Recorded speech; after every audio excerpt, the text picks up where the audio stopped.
नमस्कार दोस्तों, स्वागत है आपका हमारे चैनल धर्मो रक्षिता रक्षिते में। दोस्तों, एक बार की बात है, एक गरीब ब्राह्मण ने एक महाजन से कुछ रुपए उधार लिए। वो किश्तों में उधार चुकाता रहा।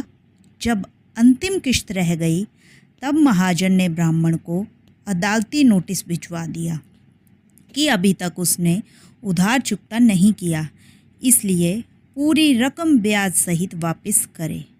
मामला अदालत में पहुंचा। अदालत में ब्राह्मण ने जज को सारी बात बता दी।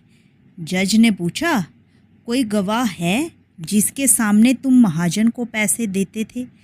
कुछ सोच समझकर उसने कहा, हाँ, मेरी गवाही बांके बिहारी देंगे।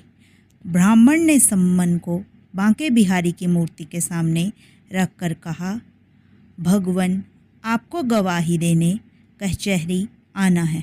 गवाही के दिन सचमुच एक बूढ़ा आदमी जज के सामने खड़ा होकर बता गया कि पैसे देते समय मैं ब्राह्मण के साथ होता था और फलां तारीख को रकम वापस की गई थी। जज ने सेठ का बही खाता देखा तो बात सच निकली। जज ने ब्राह्मण को निर्दोष करार दिया, पर उसके मन में उथल पुथल मची रही कि आखिरी वो गवाह था कौन। उसने ब्राह्मण से पूछा।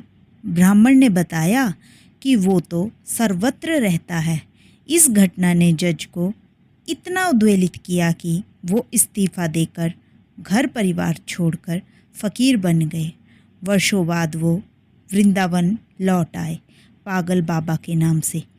पागल बाबा की दिनचर्या में एक अद्भुत चीज़ शामिल थी।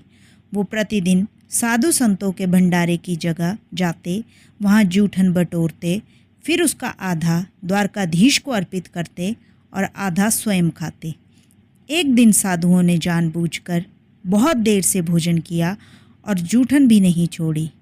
काफ़ी देर यानी दोपहर के भी बाद जब बाहर पत्तल फेंके गए तो उनमें थोड़ी भी जूठन नहीं थी।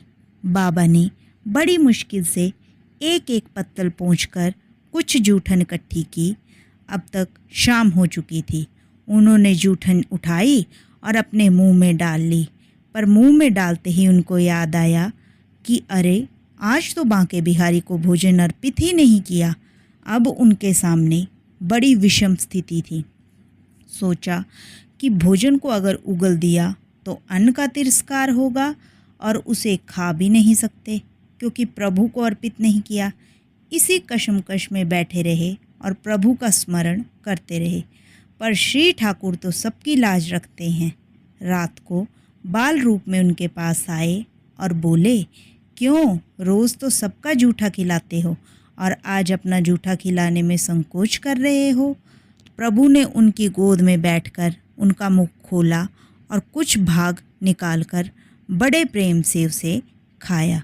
दोस्तों, अगर आपको हमारी ये कहानी पसंद आई हो तो हमारे वीडियो को लाइक करें और हमारे चैनल को ज़रूर सब्सक्राइब करें। राधे राधे।